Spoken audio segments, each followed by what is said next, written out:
بسم الله الرحمن الرحيم. لا حول ولا قوة إلا بالله العلي العظيم. أعوذ بالله من الشيطان الرجيم. بسم الله الرحمن الرحيم. الحمد لله رب العالمين وآله الطيبين الطاهرين. أما بعد، السلام على الحسين وعلى علي بن الحسين وعلى اولاد الحسین وعلى اصحاب الحسین.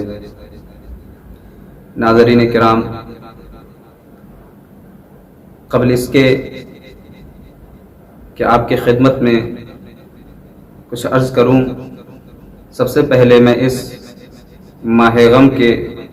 موقع پر تمام ناظرین اور تمام مومنین کی خدمت میں تعزیت پیش کرتا ہوں. آپ کی خدمت میں جس شخصیت کے بارے میں بیان کرنا ہے، وہ شخصیت سانحہ کربلا کے مقتول سپاہی حسینی جناب عابس بن ابی شبیب شاکری کے سلسلے میں ہے.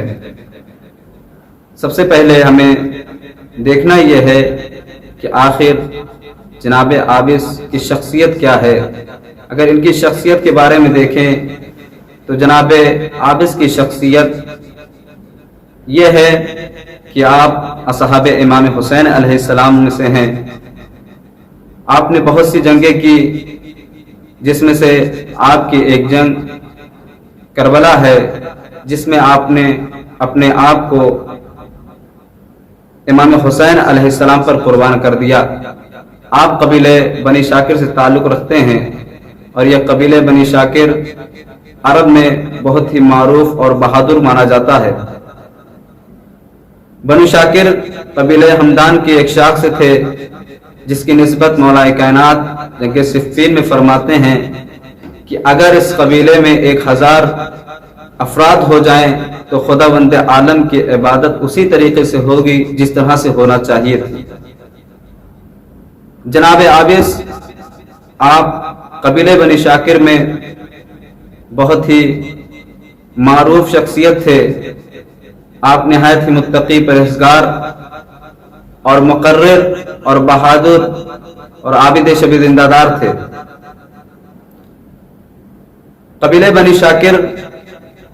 کے بارے میں ملتا ہے کہ مولا کائنات علیہ السلام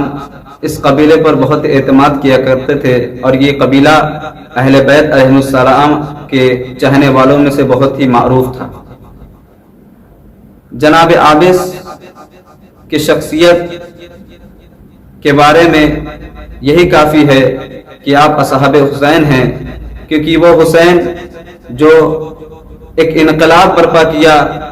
وہ ایسا انقلاب تھا جس میں انسانیت کی آزادی کے بارے میں تھا، اور یہ انقلاب توحید کے سربلندی کے لیے تھا. آپ دیکھیں گے کہ امام حسین علیہ السلام کا انقلاب جو آیا تھا وہ توحید کی سربلندی اور انسانیت کی آزادی کے لیے آیا تھا، لیکن امت اسلامیہ نے اس طریقے سے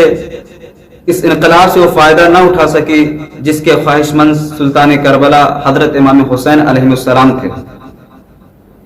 یہ انقلاب کو بعض لوگوں نے 2 شاہوں اور 2 خاندانوں کی جنگ قرار دی اور اسے حکومت طلبی سے تعبیر کیا ہے،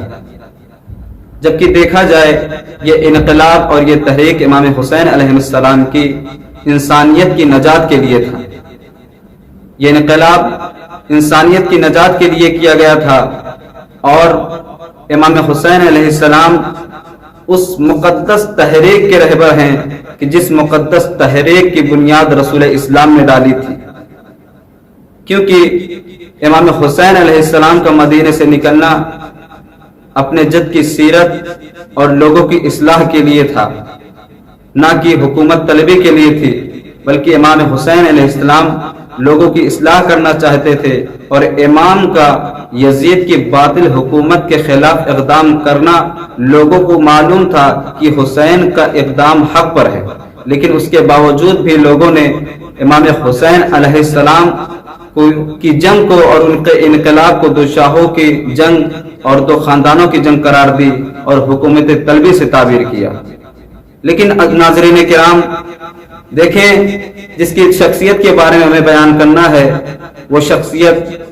معروف ہے اور ان 72 شہداء میں ان کا شمار ہوتا ہے کہ جنہوں نے کربلا کے میدان میں اپنے کو دین اسلام پر قربان کیا گیا۔ یوں تو بعض اصحاب ایسے بھی گزرے ہیں جنہوں نے واقع کربلا سے پہلے اس تحریک میں قربان ہوئے ہیں، اور کچھ شخصیتیں ایسی ہیں جو واقع کربلا میں قربان ہوئی ہیں۔ انہی میں سے جناب عابس بن ابی شبیب شاکری کی شخصیت ہے، اور پروردگار عالم نے ان شہدائے کربلا کے خون کو خاک شفا میں ملا کر اسے سجدگاہ لائق بنایا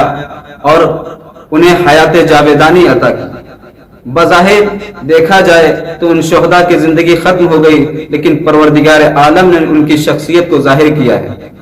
اور ان کی اس قربانی کو رائے گاہ نہیں جانے دیا، بلکہ ہمیشہ کے لیے ان شہداء کی یاد منائی، اور یہ عزاداری انہی شہداء کی یاد میں منائی جاتی ہے۔ جب جناب مسلم ابن عقیل علیہ السلام کوفے میں وارد ہوئے اور جلسہ منعقد کیا اور اس میں چاہا کہ امام حسین علیہ السلام کے خط کو بتائیں، تو جو لوگ وہاں بیٹھے ہوئے تھے اس جلسے میں سب سے پہلے جو شخصیت کھڑی ہوئی وہ جناب عابس بن ابی شبیب شاکری تھے، کہ جنہوں نے یہ کہا کہ میں کسی کے بارے میں کچھ نہیں جانتا ہوں، صرف اپنے بارے میں جانتا ہوں جہاں تک میری ذات کا تعلق ہے، تو میں ہمیشہ کے لیے آپ کا ساتھ دیتا رہوں گا۔ جب جناب مسلم بن عقیل علیہ السلام نے دیکھا اور وہ مطمئن ہو گئے، تو امام حسین علیہ السلام کے خط کو جناب عابس کی خدمت میں پیش کیا اور کہا کہ اسے سرکار سید الشہداء کی خدمت میں پہنچاؤ۔ جناب عابس خط کو لیتے ہیں اور لینے کے بعد اپنے غلام کے ساتھ امام حسین علیہ السلام کی خدمت میں حاضر ہوئے، اور آپ وہاں سے امام کی خدمت میں رہے اور وہاں سے جدا نہیں ہوئے۔ اس کے بعد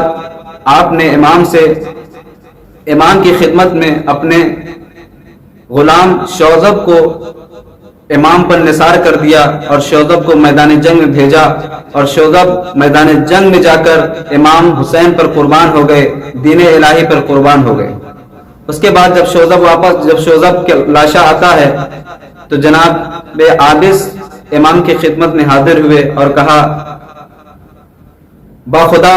میری نظر میں کوئی بھی آپ سے زیادہ محبوب اور عزیز نہیں ہے،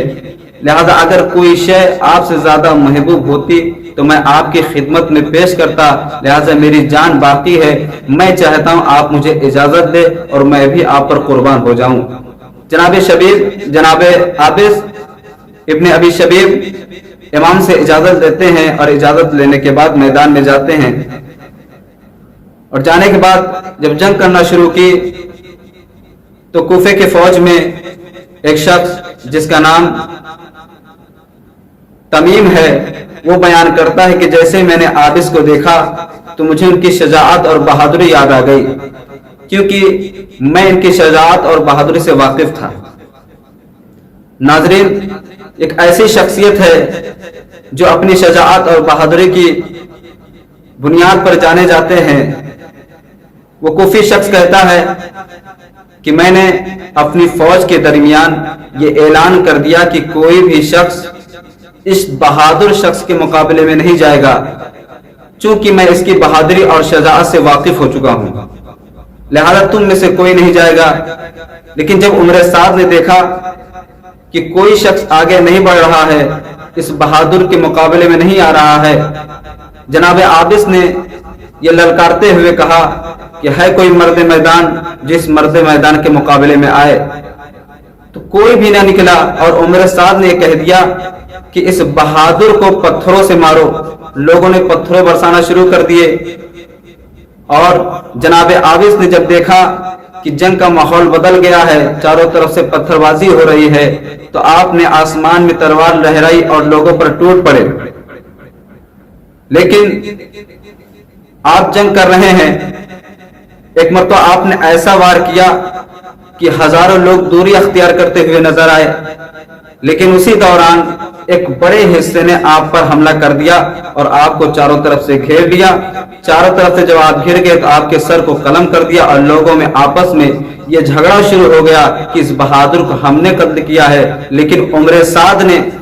اس فیصلے کا حل کر دیا، کہا کہ تم میں سے کسی ایک نے اس بہادر کو قتل نہیں کیا ہے بلکہ تم سب اس کے قاتل ہو۔ اسی طرح سے یہ نزاع ختم ہوا